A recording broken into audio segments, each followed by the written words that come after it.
Hi, welcome back to Magnesia with me, Miss Vidari. Well, how are you doing today, guys? Are you in a good condition? Hopefully all of you are in a good condition today. So as usual, before we start our lesson today, let's first review about our previous topic. So last meeting, jadi pertemuan minggu lalu, kita udah membahas tentang the other, the others, each other, one another, and also every other. Well, gimana sih cara penggunaannya? Oke, mari kita review dulu. So the other and the others, mereka digunakan untuk menyebutkan orang lain atau yang lain, but for the specific things. Jadi dia digunakan untuk membicarakan sesuatu yang spesifik, yang bermakna orang atau benda lain. We can use the other as an adjective ataupun pronoun. Jadi the other bisa digunakan sebagai adjective, kata yang menerangkan kata benda, ataupun pronoun, kata yang menggantikan kata benda.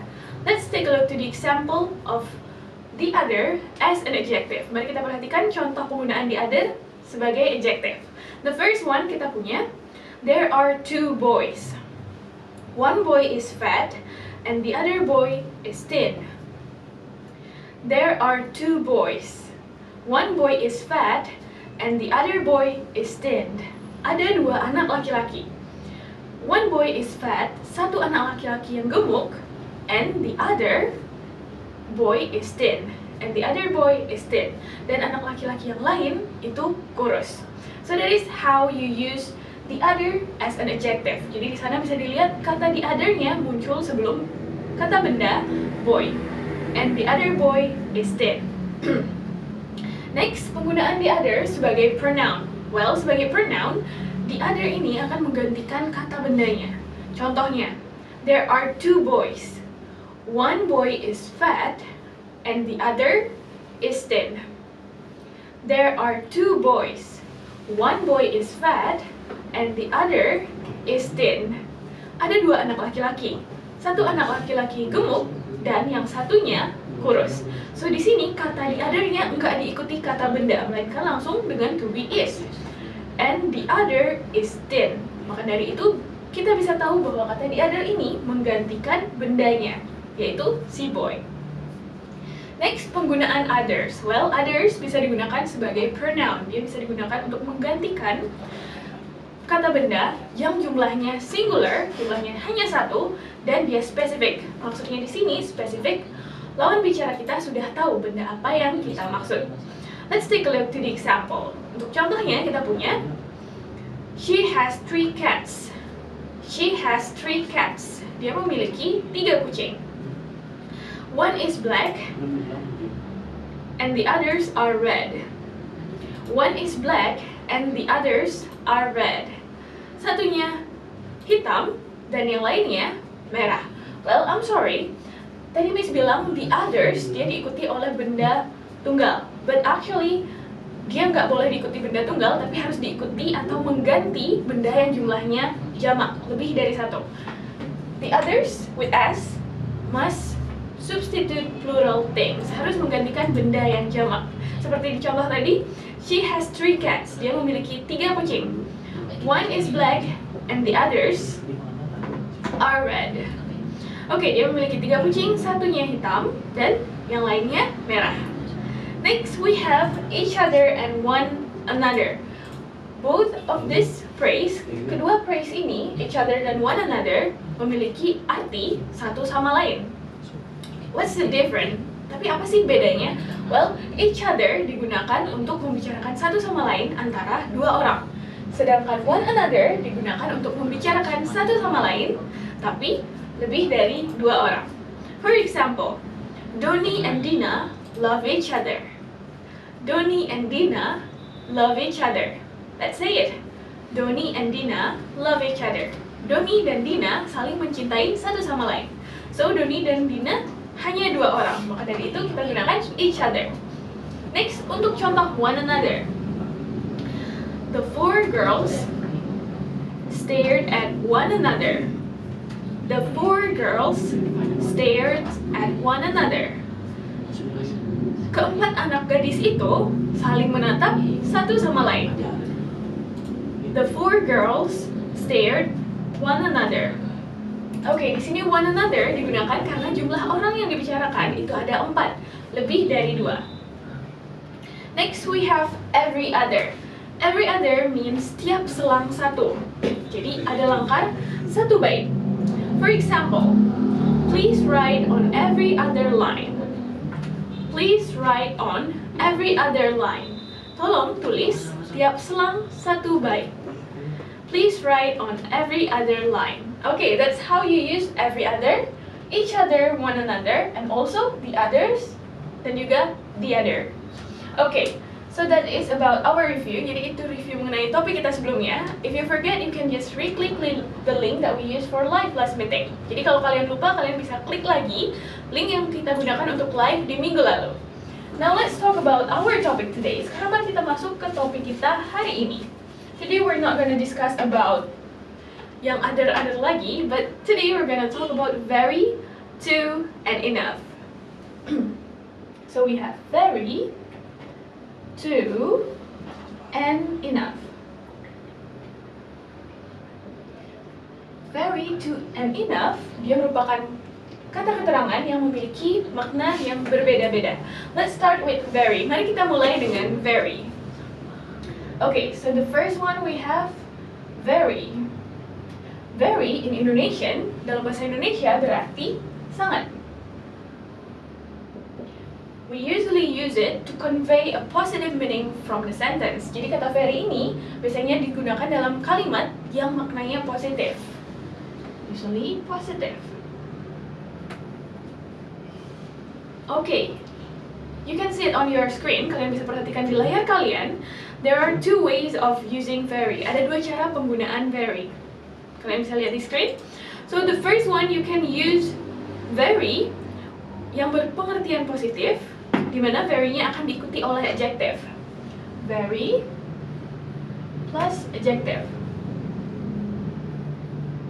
Adjective is kata sifat. Jadi adjective itu merupakan kata sifat. Sangat bla bla bla. For example, contohnya kita punya, the test is very difficult, but she can do it. The test is very difficult, but she can do it. Let's say it with me. Mari kita baca bareng-bareng. The test is very difficult, but she can do it. Tesnya sangat sulit, tapi dia bisa mengerjakannya. Next, kita punya, the weather is very hot. The weather is very hot. Let's say it. The weather is very hot. Cuacanya sangat panas. Next, kita punya, the house is very big. The house is very big. Let's say it with me. The house is very big. Rumahnya sangatlah besar.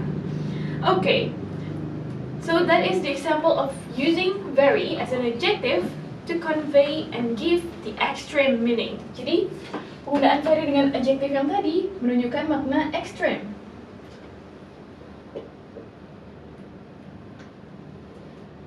Atau sangat. Next, you can also use very to express surpriseness, untuk mengucapkan surpriseness, keheranan. For example, the first kita punya, wow, it's very interesting. Wow, it's very interesting. Let's say it with me. Wow, it's very interesting. Wow, itu sangat menarik. Very interesting. Next. Wow, she's very beautiful. Wow, she's very beautiful. Let's say it with me. Wow, she's very beautiful. Wow, dia sangat cantik. Next. Wow, the sea is very wonderful. Wow, the sea is very wonderful. Wow, lautnya sangat menakjubkan. So, di sini very yang diikuti oleh kata sifat dapat mengungkapkan sangat or extreme or express surpriseness. Keheranan yang ditandai dengan kata wow di depannya. Next, let's talk about to. Selanjutnya mari kita masuk ke to. Oke, sedikit beda dengan very. To berarti terlalu. biasanya dia akan mengandung makna yang negatif. Okay, there are some way to use to. Jadi ada beberapa cara penggunaan kata to. Dia bisa diikuti oleh adjektif, kata benda, ataupun verb. Let's talk about to followed with adjective verb first. Okay, jadi kata to yang pertama bisa diikuti oleh adjektif atau kata sifat. For the example, untuk contohnya, you can see it on your screen. Bisa kalian perhatikan di layar. So the first kita punya, the table is too heavy. The table is too heavy. I can't move it alone. I can't move it alone. The table is too heavy. I can't move it alone. Mejanya terlalu berat. Aku tidak bisa memindahkannya sendiri. So di sini kata to-nya diikuti oleh adjektif heavy. Next we have, the test was too difficult. They couldn't do it. The test was too difficult. They couldn't do it.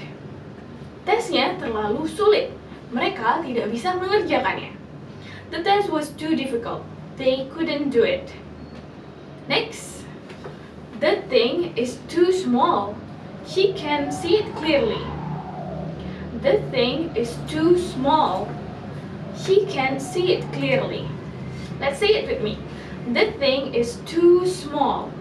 She can't see it clearly. Bendanya terlalu kecil, too small. Dia tidak bisa melihatnya dengan jelas, clearly. Okay, so di sini kata to-nya diikuti oleh adjektif small, sangat kecil. Next, selanjutnya, to juga bisa diikuti oleh adjektif, kemudian diikuti oleh verb one. So, it's to followed with adjective, and then followed by infinitive. Infinitive.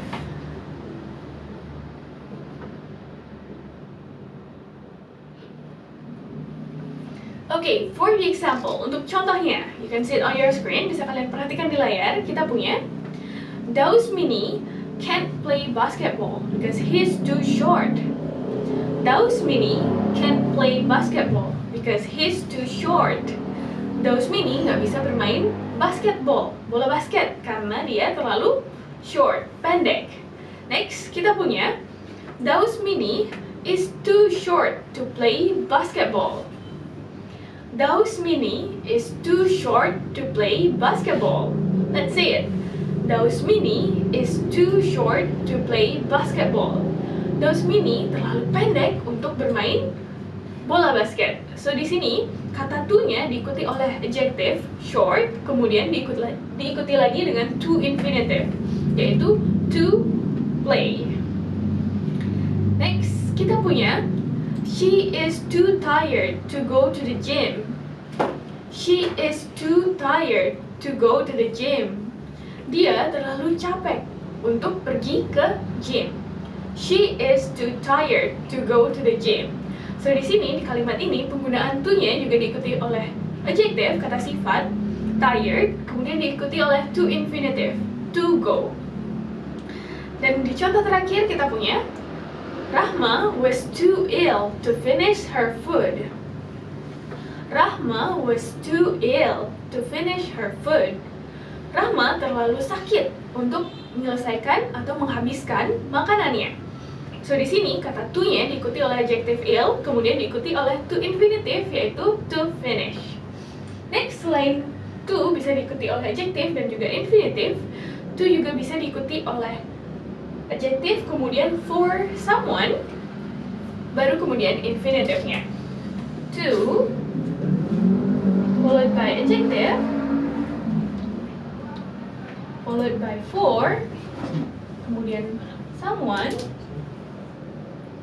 Someone-nya itu bisa berupa orang, me, you, them, kemudian baru diikuti infinitive.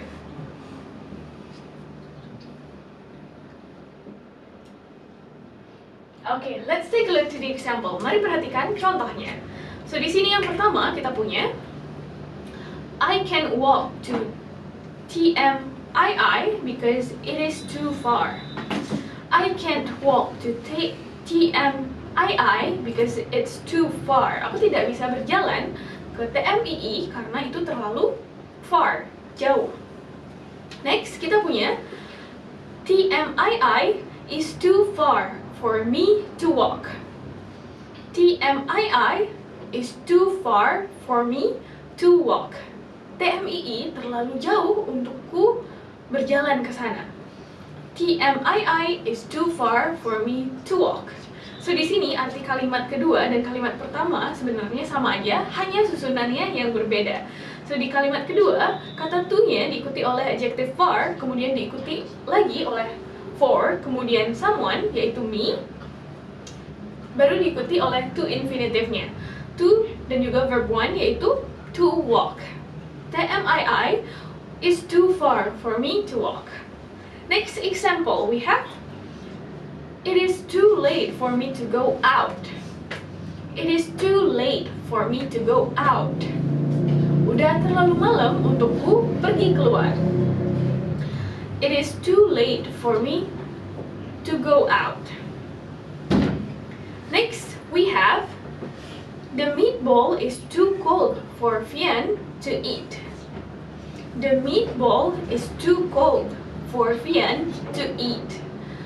Baksonya terlalu dingin untuk dimakan Vian.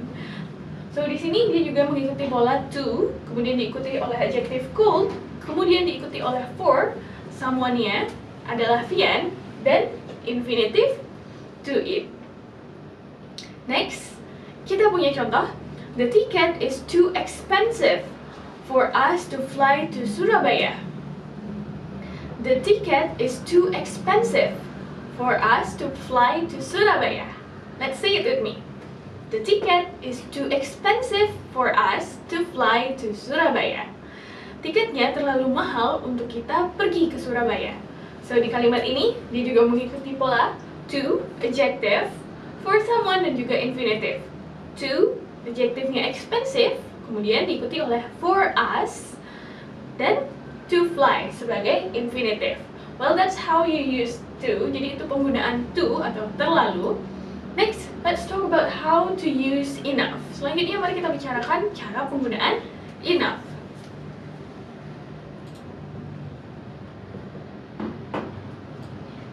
Enough means cukup. Enough dalam bahasa Indonesia dia berarti cukup. Biasanya dia juga mengandung makna positif seperti very. Okay, you can use enough with noun, adjective, dan juga verb. Jadi kata enough dia bisa dipasangkan dengan kata sifat, kata benda, ataupun kata kerja. First, let's take a look how to use enough with a noun. Jadi penggunaan enough dengan noun. Biasanya enough-nya akan muncul duluan, and then followed by the noun. Kemudian diikuti oleh kata bendanya. Okay, let's take a look to the example. Jadi kata benda yang mengikuti enough, dia bisa benda yang bisa dihitung ataupun tidak bisa dihitung. So there's no condition, nggak ada aturan pasti untuk bendanya. Bisa benda apa aja. For example, you can see it on your screen. Bisa kalian perhatikan di layar. Yang pertama kita punya, there was enough food for everybody at the party. There was enough food for everybody at the party. Let's say it with me. There was enough food for everybody at the party. Ada cukup makanan untuk semua orang, tiap-tiap orang di pesta itu.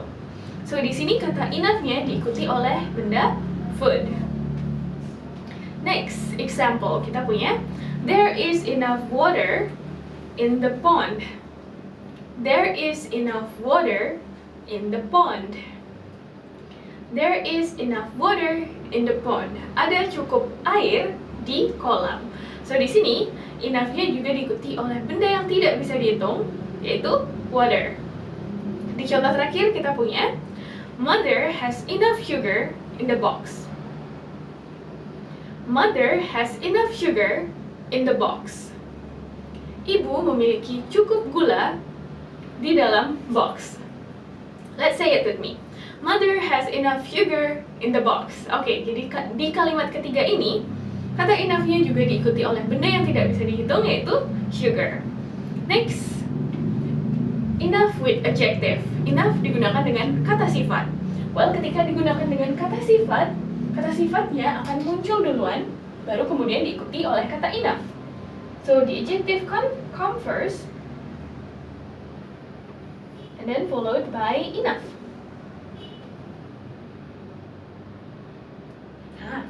Okay, let's take a look to the example. Mari perhatikan contohnya. You can see it on your screen. Bisa kalian perhatikan di layar kalian. The first example we have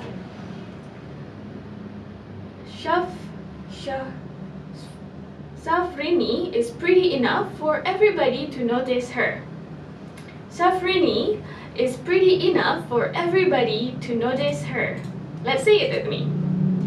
Safrini is pretty enough for everybody to notice her. Safrini itu cukup cantik agar orang-orang bisa memperhatikan dia. Safrini is pretty enough for everybody to notice her. So di kalimat ini kata enough-nya dipasangkan dengan adjective. Adjective-nya muncul duluan yaitu pretty, kemudian diikuti oleh kata enough. Pretty enough, cukup cantik. Next kita punya my friend live close enough to my house to walk. My friend live close enough to my house to walk. Temanku tinggal cukup dekat dengan rumahku hingga bisa jalan kaki aja. My friend lives close enough to my house to walk. So di sini kata enough-nya juga digunakan dengan kata sifat yaitu close. Oke, contoh terakhir kita punya last summer it was hot enough to go swimming every day. Last summer it was hot enough to go swimming every day. Let's say it with me. Last summer it was hot enough to go swimming every day. Musim panas kemarin itu cukup panas sampai kita bisa pergi berenang tiap hari. Okay, so that's how you use enough with adjective. The adjective will come first and then followed by the word enough.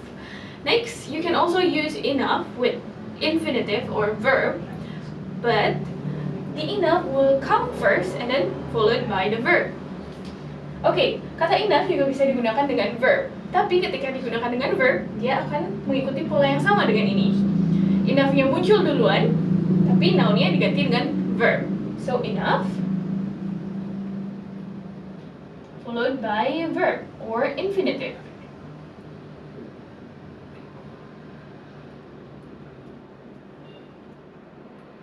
Okay, let's take a look to the example. Mari perhatikan contohnya. You can see it on your screen. Kalian bisa perhatikan di layar kalian. Contoh yang pertama kita punya enough yang hanya diikuti oleh infinitive. Okay, when she lost her dog, it was enough to make her cry.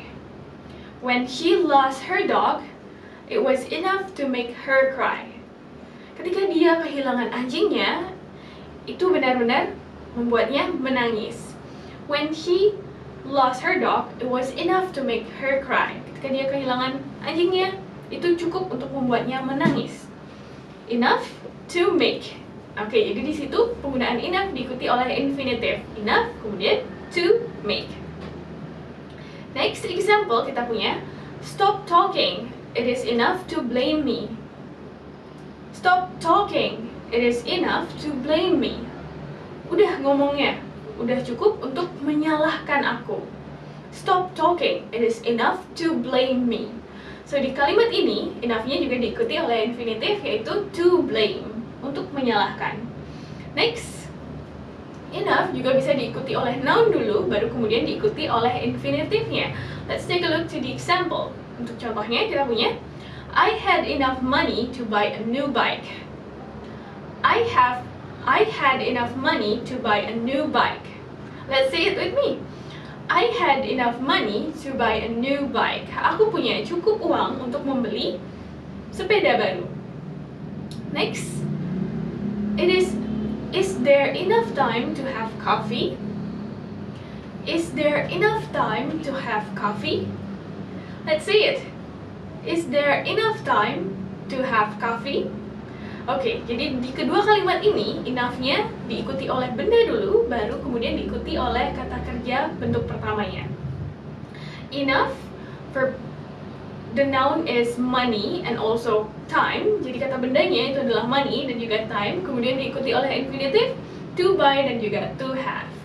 Oke, yang terakhir, kalian juga bisa campur penggunaan adjective dan juga verb satu dengan enough, di mana adjective-nya muncul duluan, kemudian diikuti oleh enough, baru infinitive-nya. Let's take a look to the example. He was strong enough to move the table. He was strong enough to move the table. Dia cukup kuat untuk memindahkan meja. He was strong enough to move the table. Oke, jadi di sini ada adjective dulu yang muncul, strong, kemudian diikuti oleh enough, kemudian to infinitive, to move. Next example, we have Syahrini is pretty enough to notice. Syahrini is pretty enough to notice. Syahrini cukup cantik untuk diperhatikan. Syahrini is pretty enough to notice. Oke, jadi di kalimat ini enough-nya juga penggunaannya digabungkan dengan adjective dan juga kata kerja. Next example, we have my house is close enough to walk to the office. My house is close enough to walk to the office. Let's say it with me.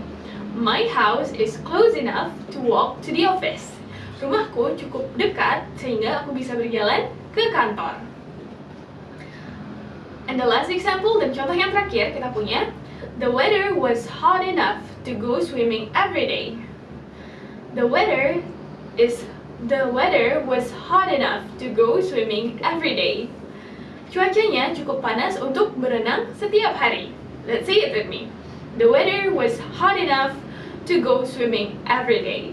Okay, so that is our last example. Jadi itu contoh terakhir kita mengenai enough. So in this meeting we have discussed about very, to, and enough. Very is used to describe sangat in Indonesian. It's usually convey a positive meaning. Next, to means terlalu, and it's usually convey a negative meaning. Meanwhile, enough in Indonesian it means cukup. Okay, so that is about today's meeting. Jadi itu mengenai pertemuan kita hari ini. If you guys have any question, kalau kalian ada pertanyaan, please make sure to take a note. Pastikan sudah kalian catat, and then you can ask it when you have offline class later. Dan bisa kalian tanyakan langsung ketika kalian punya kelas offline nanti. So that's all from me. Thank you so much for joining this live, and I can't wait to see you tomorrow. Bye!